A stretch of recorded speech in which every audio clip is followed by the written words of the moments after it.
கிறிஸ்தவுக்குள் பிரியமானவர்களே, இன்றைய நாளிலும் லூக்கா 10ஆம் அதிகாரத்தின் தியான பகுதிக்காக உங்களை அன்புடன் அழைக்கிறேன். இயேசு கிறிஸ்துவனுடைய நிறைவு ஊழியமாகிய மரண தருவாய் மிகவும் நெருங்கிவிட்டபடியினாலே அடுத்தடுத்து தம்மை பிரசங்கப்படுத்தக்கூடிய தேவனுடைய ராஜ்யத்தை கட்டி எழுப்பக்கூடிய சீடர்களை டிசைபிள்ஸை தேவன் நியமித்து கொண்டு வருகிறார். ஒவ்வொரு கிறிஸ்தவர் மேலும் விழுந்த கடமை கிறிஸ்துவுக்காக சாட்சியாய் வாழ்வது. இப்பொழுது பிரத்யேகமாக தாம் போக நிர்ணயித்திருந்த பட்டணங்களுக்கும் கிராமங்களுக்கும் முன்பாக சென்று கிறிஸ்துவை குறித்து போதிப்பதற்கென்று 70 பேரை தேவன் உருவாக்கி அவர்களை இஸ்ரவேல் தேசமெங்கிலும் இருக்கக்கூடிய பட்டணங்களுக்கு அனுப்புகிறார். அப்படி 70 பேரை எடுத்து அவர்களை அழைத்து அவர்களை அனுப்பும் முன்பாக சில காரியங்களை அவர்களிடத்திலே பகிர்ந்து கொள்கிறார். மிக முக்கியமாக தனது பாரத்தை அங்கே பகிர்ந்து கொள்கிறார். அறுப்பு மிகுதி, வேலையாட்களோ கொஞ்சம். இந்த அறுவடை என்பது பரலோகத்திற்கான அறுவடை. இதை அறுப்பதற்கு பிரத்யேகமான ஞானமும் அழைப்பும் திறனும் உள்ளவர்கள் வேண்டும் என்பதினாலே வேலையாட்களோ கொஞ்சம் என்று தேவன் சொல்லுகிறார். ஆகையால் அறுப்புக்கு எஜமான் தமது அறுப்புக்கு வேலையாட்களை அனுப்பும்படி அவரை வேண்டிக் கொள்ளுங்கள் என்று முதலாவது ஊழியத்திலே பங்கெடுக்கிறவர்கள் தேவனுடைய ராஜ்யம் என் மூலமாக கட்டப்பட வேண்டும் என்று சொல்லி ஜெபிக்கிறவர்களாக காணப்பட வேண்டும். இது மிக முக்கியமான ஒரு அடையாளம். தேவ வல்லமை இல்லாமல் எந்த ஒரு மனிதனுடைய மனங்களிலும் மனமாற்றங்களை கொண்டு வர முடியாது. ஆதலால் இந்த அறுவடை இன்று நடக்க வேண்டும். அறுக்கும் கருவி மட்டும்தான் என்னிடத்தில் இருக்கிறது, அறுவடை உம்முடையது ஐயா என்று சொல்லி நாம் ஜெபிக்க வேண்டும். இப்படிப்பட்ட ஜெப சிந்தனையிலே புறப்பட்டு போக வேண்டும். ஆட்டுக்குட்டிகளை ஓநாய்களுக்குள்ளே அனுப்புகிறது போல இதோ நான் உங்களை அனுப்புகிறேன் என்றால், ஒரு ஓநாய் ஆட்டு மந்தைக்குள்ளே வந்தாலே ஆட்டுக்குட்டியை பீறி போடும். ஆனால் இன்று ஓநாய்களுக்குள் ஆட்டுக்குட்டிகளை அனுப்புகிறார். ஏனெனில் அவர் நல்ல மேய்ப்பன் என்பதனாலே தமது ஆடுகளை பாதுகாத்து கொள்ள அவரால் கூடும். அதே வேளையிலே அனுப்பப்படுகிற இந்த சீடர்கள் தங்களுக்கு பலவிதமான சோதனைகள் உண்டாகும் என்று தெரிந்து ஜெபித்து தேவ ஒத்தாசையோடு காரியங்களை நிறைவேற்ற வேண்டும் என்பதை இது பிரதிபலிக்கிறது. பணப்பையையோ சாமான் பையையோ பாதரட்சையோ கொண்டு போக வேண்டாம் என்று சொல்லப்பட்டிருக்கிறது. ஏனெனில் அனுப்புகிறவர் நான் எஜமான், நான் உங்கள் ப்ரொவைடராக உங்களுடைய தேவைகளை எல்லாவற்றையும் சந்திக்கிறவர் என்பதை அங்கே தேவன் வாக்குறுதி அளிக்கிறார். முற்காலங்களிலே பாதரட்சை அவர்கள் தோளினால் செய்யப்பட்டதா இருக்கும், அது அருந்துவிடும். ஆதலால் அவர்கள் ஒரு ஜோடி பாதரட்சையை செய்து வைத்திருப்பார்கள். ஆதலால் அதை ஆண்டவர் இப்படி சொல்லுகிறார். இஸ்ரவேல் ஜனங்கள் வனாந்திரத்திலே நடந்து வரும்போது அவருடைய பாதரட்சையோ அல்லது ஆடைகளோ கிழிந்து போகவில்லை என்று வாசிக்கிறோம். மெய்யாலுமே நாம் ஜெபித்து ஆண்டோடைய ஊழியத்தை செய்கிற பிள்ளைங்க ஜெபித்து ஒரு பொருளை யூஸ் பண்ணும்போது அது நிறைய நாட்கள் வரும். இதை என் வாழ்க்கையில பலமுறை அனுபவித்திருக்கிறேன்.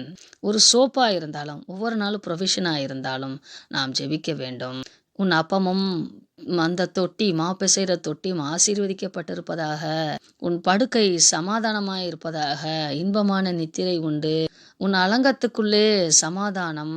இப்படிப்பட்ட வேத வசனங்களை எல்லாம் தேவன் நமக்கு சொல்லி இருக்கிறார் என்றால் நாம் எவ்வளவு கண்ணும் கருத்துமாக அவருடைய வாக்குத்தத்தங்களை நமது வாழ்வியலின் ஒவ்வொரு படிநிலையிலும் பயன்படுத்த வேண்டும், ஜெபிக்க வேண்டும் என்பதை இது கற்றுத்தருகிறது. இப்படிப்பட்ட திட நம்பிக்கையோடு பிறர் வீட்டுக்குள் பிரவேசிக்கும் போது அந்த வீட்டை வாழ்த்த வேண்டும், ஆசீர்வதிக்க வேண்டும். என்ன சொல்லி வாழ்த்த வேண்டும்? சமாதானம் உண்டாவதாக என்று சொல்லி ஆசீர்வதிக்க வேண்டும். அவர்கள் அதற்கு தகுதியுடையவர்களானால் அந்த சமாதானம் அவர்களிடத்தில் தங்கும், இல்லை என்றால் அது நம்மிடம் திரும்பி வந்துவிடும். ஆசீர்வதிப்பதும் சமாதானம் கூறுவதும் அல்லாமல் வேற எதையாகிலும் நாம் சொல்லுவோமானால் அது நம்மை நோக்கி திரும்பி வரும். ஆதலால் ஆண்டவருடைய ஊழியத்தை செய்கிற பிள்ளைகள், ரட்சிக்கப்பட்ட பிள்ளைகள் கவனமாக வார்த்தைகளை பயன்படுத்த வேண்டும். யாராகிலும் எதை விதைக்கிறோமோ அதைத்தான் அறுப்போம். ஆதலால் நல்ல காரியங்களை, ஆசீர்வாதமான காரியங்களை பிறருக்கு சொல்லுவோம். Freely we received, freely we give the God's blessings. இப்படிப்பட்ட ஊழியர்களாக நீங்கள் எழும்பி வர வேண்டும். ஏனெனில் வேலையால் தன் கூலிக்கு பாத்திரனாய் இருக்கிறான். ஆதலால் இந்த வீடா அந்த வீடா என்று உங்களுடைய தேவைகளுக்காக நீங்கள் அலைந்து திரிய தேவையில்லை. You are my servant, I will give you the wages. Do not search for yourself. நீங்கள் உங்களுக்காக எந்த பொக்கிஷங்களையும் தேடி அலைந்து சேர்த்து வைக்க தேவையில்லை. உங்கள் முன்பாக வைக்கப்படுகிறதை புசியுங்கள். உங்கள் எஜமான் நான், உங்களை போஷிக்கிறவர் நான் என்பதை தேவன் இங்கே உறுதியளிக்கிறார். தமது ஊழியத்தை செய்யும் தம்மால் அழைக்கப்பட்டவர்களுக்கும் தனக்கும் இடையாக இருக்கக்கூடிய அந்த ஒப்புமையை தேவன் இங்கே வெளிக்காட்டுகிறார். உங்களை ஏற்றுக்கொண்டால் அவர்கள் என்னை கொள்வதற்கு சமம். ஆதலால் என்னோடே கூட சகல ஆசீர்வாதங்களுக்கும் அவர்கள் பங்குள்ளவர்கள் ஆவார்கள். அவர்கள் உங்களை ஏற்றுக்கொள்ளவில்லை என்றால் உங்கள் கால்களில் ஒட்டியிருக்கிற தூசியையும் உதறி போட்டு விடுங்கள். ஏனெனில் உங்களை ஏற்றுக்கொள்ளாதவன் என்னையும் ஏற்றுக்கொள்ள மாட்டான். என்னை ஏற்றுக்கொள்ளாதவனுக்கு அழிவு நிச்சயம் என்பதை சொல்லிவிட்டு, யூத பட்டணத்திலும் அப்படிப்பட்ட மக்கள் வாழ்ந்திருக்கிறார்கள். கோரசின், பெத்சாய்தா, கப்பர்நகும் போன்ற யூத பட்டணங்கள் கூட இயேசு கிறிஸ்து பல அற்புதங்களை அங்கே செய்திருந்தும் அவர்கள் ஏற்றுக்கொள்ளவில்லை. கோராசின் என்ற பட்டணம் 2 முறை வேதத்திலே பயன்படுத்தப்பட்டிருக்கிறது. லூக்கா 7:35 10. இது கலிலி கடற்கரையோரத்திலே அமைந்திருக்கிறது. இங்கேயும் 2 மைல் தூரத்திற்கு பக்கத்திலே கப்பர்நகும் இருக்கிறது. பெத்சாய்தாயும் அப்படித்தான். பெத்சாய்தா அந்த கலிலி கடலுடைய அடுத்த கரைப்பகுதியிலே இருக்கிறது. இங்கே பிலிப்பு டெட்ராக் என்பவர் ஆட்சி செய்து கொண்டு வருகிறார். பாலஸ்தீனத்தின் வடக்கு பகுதியிலே தீருவும் சீதோனும் இருக்கிறது. யூத பட்டணங்களிலே தேவன் செய்த அற்புதங்கள் அதிகமாக நிகழ்த்தப்பட்டது இந்த பெத்சாய்தா குளம் இருக்கிறது அல்லவா, உங்களுக்கு ஞாபகம் வரும். கப்பர்நகூமிலே அவர் அநேக அற்புதங்களை அவர் செய்தார். அவர் தாமே அந்த ஊரிலே இருந்து போதித்தார். அவருடைய அலுவலகம் அங்கிருந்து தான் ஆரம்பிக்கப்பட்டது.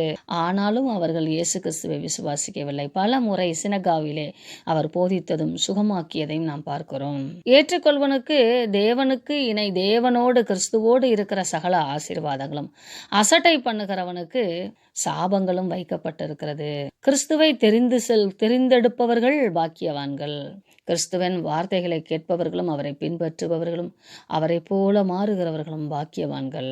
இந்த அழைப்பு உங்களுக்கும் எனக்கும் கொடுக்கப்பட்டிருக்கிறது. அவருடைய உக்ரானக்கார சீசர்களாக நாம் கடைசி பரியந்தம் வாழ்வதற்கு தேவன் நமக்கு உதவி செய்வாராக. இவர்கள் கடந்து சென்று இப்படிப்பட்ட பணியை செய்துவிட்டு வருகிறார்கள். வந்து தேவனிடத்திலே சந்தோஷமாய், உம்முடைய நாமத்தினாலே பிசாசுகள் எங்களுக்கு கீழ்ப்படுகிறது என்று சொல்லுகிறார்கள். மனிதர்கள் பிசாசை வெல்ல முடியவில்லை. விசேஷமாக ஆதாம் ஏவாள் தோத்து போன காலம் தொட்டு பிசாசை வெல்ல முடியாமல் தவித்துக் கொண்டிருக்கும் போது மனிதர்களுக்கு நம்பிக்கை தரக்கூடிய ஒரு ஆயுதம் வேண்டும். அதுதான் இயேசு என்கிற நாமம். அந்த நாமத்தினாலே பிசாசுகளை அடக்கி ஆளக்கூடிய தன்மை கிடைத்து விட்டது. இப்பொழுது பிசாசை ஆளும் அந்த பொறுப்பை தேவன் மனித சாயலில் நமக்கு கற்றுக் கொடுத்து, தேவனோடு நாம் ஒன்றிணைந்து இருக்கும்போது பிசாசனுடைய எண்ணிக்கை, அவனோடு சேர்ந்து இருக்கக்கூடிய கூட்டாளிகளின் எண்ணிக்கை குறைந்து விடுகிறது. ஆதலால் தேவ வல்லமை மேலாங்குகிறது. தேவன் பிசாசை வெல்ல மனிதர்களை பயன்படுத்துகிறார் என்பதை நாம் இதிலே புரிந்து கொள்ள வேண்டும்.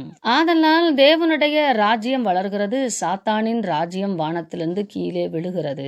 வானம் என்பது மிகப்பெரிய பரந்த வெளி. இப்பொழுது பூமியின் மேலாக இருக்கக்கூடிய வானத்தை குறித்து நாம் குறித்து கொள்ள வேண்டும். அண்ட சராசரங்கள் பறந்து விரிந்திருப்பதும் வானம்தான். இப்பொழுது பூமிக்கு நேராக இருக்கக்கூடிய வானத்திலே அந்த பொல்லாத அசுத்த ஆவிகளின் கிரியைகள் இருந்த இடத்திலிருந்து சாத்தான் வானத்திலிருந்து விழுகிறான். அவனுடைய ஆளுகையும் அவனுடைய சக்திகளும் உழுக்கப்படுகிறது. அதை தேவன் சொல்லிவிட்டு, உங்களுக்கு என்னுடைய நாமத்தினாலே அதிகாரம் கொடுக்கிறேன். இந்த பூமியில் உள்ளவைகளோ வானத்தில் உள்ளவைகளோ உங்களை ஒன்றும் சேதப்படுத்தாது.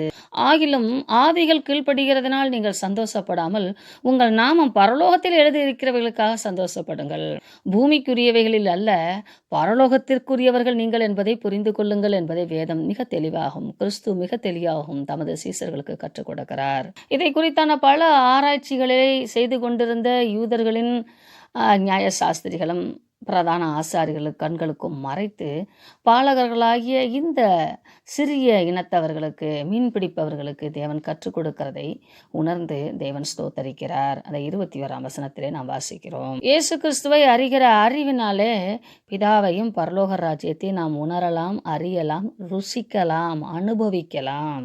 ஏனெனில் குமாரன் மூலமாக பிதா தம்மை வெளிப்படுத்தி இருக்கிறார். பிதாவின் அன்பை குமாரன் மூலமாக வெளிப்படுத்தி இருக்கிறார். குமாரனும் யார் குமாரனோடு ஐக்கியப்பட்டு இருக்கிறார்களோ அவர்களுக்கு பிதாவின் ரகசியங்களை வெளிப்படுத்த சித்தமாய் இருக்கிறார். அதை 22ஆம் வசனத்திலே வாசிக்கிறோம். இயேசு கிறிஸ்துவானவர் தம்மை காண்பதின் பொக்கிஷம், காண்பதனுடைய மதிப்பு என்ன என்பதை அவர்களுக்கு கற்றுக் கொடுக்கிறார். இன்று உங்கள் கையிலும் என்னுடைய கையிலும் எழுதப்பட்ட வேத வாக்கியங்கள் ஒவ்வொன்றும் கிறிஸ்துவை தொடுவதற்கு அடையாளமாயிருக்கிறது, கிறிஸ்துவை ருசிப்பதற்கு அடையாளமாயிருக்கிறது. அதாவது வாய்விட்டு வேத வசனங்களை நாம் வாசிப்போம், கிறிஸ்துவின் வார்த்தைகளை மனனம் செய்வோம், நீங்கள் காண வேண்டுமென்று இருக்கிறவைகளை காண்பதற்கு அநேகர் காத்திருந்தார்கள்.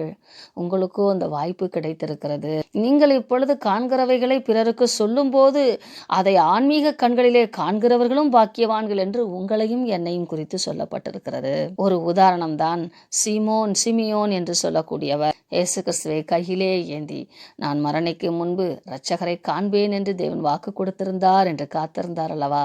அது நமக்கு நல்ல ஒரு உதாரணம். நல்ல சமாரியனின் ஓமையை பல முறை நாம் படித்திருப்போம். இங்கே இயேசு கிறிஸ்துவை சோதிக்கும்படி வந்தவன் சனகரின் சங்கத்திலே இருக்கக்கூடிய ஒரு நியாய சாஸ்திரி, அங்கே இருக்கக்கூடிய ஒரு ஜட்ஜ். கிறிஸ்துவோடு பேசுகிறவரெல்லாம் மிகவும் ஞானவான்களாய் இருப்பார்கள். அந்த அளவுக்கு கிறிஸ்துவனுடைய போதனை அவர்களை கவர்ந்து இழுத்தது. அது பாசிட்டிவாவோ நெகட்டிவாவோ. அற்பமா இருந்த அந்த பெரிய பெரிய ஞானிகள்லாம் வந்து இவர்கிட்ட போராட வாதாட தேவையில்லை. எந்த அளவுக்கு கிறிஸ்து அவர்கள் மத்தியிலே வாழ்ந்திருப்பார் என்பதை நாம் இதிலிருந்து புரிந்து கொள்ளலாம். அவன் சோதிக்கும்படிதான் கேள்வி கேட்கிறான். நித்திய ஜீவனை தரித்துக் கொள்ளும்படிக்கு நான் என்ன செய்ய வேண்டும் என்று கேட்கிறான். பிறரிடத்திலிருந்து நாம் கேள்விகளை கேட்கிறோம், ஆராய்ச்சி செய்கிறோம் என்றால் அவர்களிடமிருந்து விசுவாச வாழ்க்கை கற்றுக்கொள்ள வேண்டும் என்று தான் நாம் செய்ய வேண்டும். அவர்களை சோதித்து பார்க்க கூடாது. நாம் பிறரை சோதித்து பார்த்தால் நாம் பிசாசை போல சோதிக்கிறவர்களாய் இருப்போம். தெய்வீக தன்மை, இந்த தன்மை எனக்குள்ள இருக்கிறதா என்று நான் சோதித்து பார்க்க வேண்டும். இதை இரண்டையும் மனிதர்கள் மாற்றி செய்வதற்கு காரணம் அவர்கள் பிசாசினால் ஏவப்படுகிறார்கள். நீங்கள் பிசாசினால் ஏவப்படுகிறீர்களா என்பதை சோதித்து பாருங்கள். பிறருடைய ஆன்மீக ஆற்றலை நீங்கள் சோதிக்காமல் பிறருக்கு நடக்கிற நன்மைகளினாலே அவர்களுடைய ஆன்மீக ஆற்றல் எப்படி இருக்கிறது என்று சோதித்து அவர்களுடைய விசுவாச வாழ்க்கை கற்றுக்கொள்ள வேண்டும். கற்றுக்கொள்ளும் நோக்கோடு கேட்கப்படுகிற எந்த கேள்விகளும் ஆசீர்வதிக்கப்படும். பிறருடைய ஆன்மீக காரியங்களை சோதிக்கப்படும்படியாக கேள்வி கேட்கிறவதெல்லாம் அது தண்டனையிலே முடிவு பெறும். வேத வசனத்தை கையாண்டு பிறரை சோதிக்காதிருப்பீர்களாக. ஆனாலும் தேவன் மிக அழகாக பதில் சொல்லுகிறார். அவன் பிரமாணங்களிலிருந்து பதில் சொல்லுகிறான். அதை தேவன் கேட்டு நீ நிதானமாய் உத்தரவு சொல்லுகிறாய், அதை அப்படியே செய் என்று he nailed the answer. செய்வாயானால் பிழைப்பாய். நீ சொல்லுகிறாய், செய்யவும் வேண்டும். அவன் தன்னை இன்னும் நீதிமானாய் காட்ட நான் யாருக்கு உதவி செய்ய வேண்டும் என்று கேட்கிறான். ஆங்கிலத்தில் நெய்பர் என்று மொழிபெயர்க்கப்பட்டிருக்கிறது. தமிழிலே பிறன் என்று சொல்லப்பட்டிருக்கிறது. இந்த இரண்டு வார்த்தைகளையும் தவறாக புரிந்து கொள்கிறோம். நீ உன்னிடத்தில் அன்பு கூறுவது போல பிறனிடத்தில் அன்பு கூறுவாயாக என்பது என்னை போல யார் தேவையுள்ளவனாய் இருக்கிறான் என்று அர்த்தம். அதைத்தான் ஒரு கதை வடிவிலே தேவன் சொல்லுகிறார். மனுஷன் குற்றுயிரும் குலவெருமாக நிர்வாணமாக விடப்பட்டு போயிருக்கிறான். கள்ளர்கள் கையிலே அகப்பட்டிருக்கிறான். கள்ளர் என்பது பிசாசு. மனிதன் அகப்பட்டு கொண்டிருக்கிறான், நிர்வாணமாயிருக்கிறான், குற்றுயிராயிருக்கிறான், மரணத்துக்கு நியமிக்கப்பட்டிருக்கிறான். அவனை விடுவிப்பதற்கு சில பிரத்யேகமான ஆட்களை தேவன் நியமித்திருந்தார். அவர் சொந்த ஜனமாகிய ஆசாரியனும் அவன் சொந்த ஜனமாகிய லேவியனும் அவனுக்கு உதவி செய்ய முடியவில்லை. வழிபோக்காய் வந்த அந்நியன் தன்னுடையதை எல்லாவற்றையும் அந்த மனிதனுக்கு கொடுத்து கடைசியிலே தன்னையும் கொடுக்கத்தக்கதாக தன் உழைப்பையும் அதன் பலனையும் அவனுக்கு கொடுத்தான். காயங்கட்டி திராட்சரசம் தந்து அவனை சுகவாகனத்தில் ஏற்றி சத்திரத்துக்கு கொண்டு போய் தான் நடந்து அவனை தனது வாகனத்திலே ஏற்றி பராமரித்து காசுகளை கொடுத்து இன்னும் தருவேன் என்று இப்படி அன்பு கூர்ந்தான். அன்று அந்த மனிதனுடைய தேவை கள்ளர் கையிலிருந்து பாதுகாக்கப்படுவதற்கும் மரணத்திலிருந்து பாதுகாக்கப்படுவதற்கும் அவனுடைய காயங்கள் கட்டப்பட்டு ஆற்றப்படுவதும் தான் அவனுடைய தேவையாக இருந்தது. அந்த தேவையை இந்த சமாரியன் செய்தான். ஆண்டவர் இந்த சம்பவத்தை சொல்லிவிட்டு அவனிடத்திலே கேட்கிறார், இவனிலே பிறன் யார் என்று. அவன் சரியாய் சொன்னான். அதை ஆண்டவர் இரக்கம் செய்தவனே என்றான். இயேசு அப்பொழுது நீயும் போய் எவனுக்கு என்ன தேவை இருக்கிறதோ அந்த தேவையை நீ செய், அதன் மூலமாக நித்திய ஜீவனை பெற்றுக்கொள்வா என்று சொல்லி அனுப்பினார். எத்தனை மேன்மையான அழகான சத்தியங்களை ஆண்டவராய் இயேசு கிறிஸ்து மனிதர்களுக்கு கற்றுக் கொடுத்திருக்கிறார். இது மனித வாழ்வியலில் நாம் கடைபிடிக்க வேண்டிய மிகப்பெரிய கடமையாய் இருக்கிறது. 38 42 வசனங்களை நாம் வாசிக்கும் போது, மார்த்தாள் இயேசு கிறிஸ்துவை ஏற்றுக்கொண்டாள், மரியாளோ இயேசு கிறிஸ்துவோடு இணைந்திருந்தாள். Accepting, abiding. Marthal accepted, Jesus. Mariyal abiding with Jesus. இன்று நம் வாழ்க்கையில இயேசு கிறிஸ்துவை ஏற்றுக்கொண்டு மட்டும் இருக்கிறோம் என்றால் மனிதர்களோடு நாம் கம்பேர் பண்ணி கம்ப்ளைண்ட் பண்ணி காம்படேட்டிவா இருப்போம்.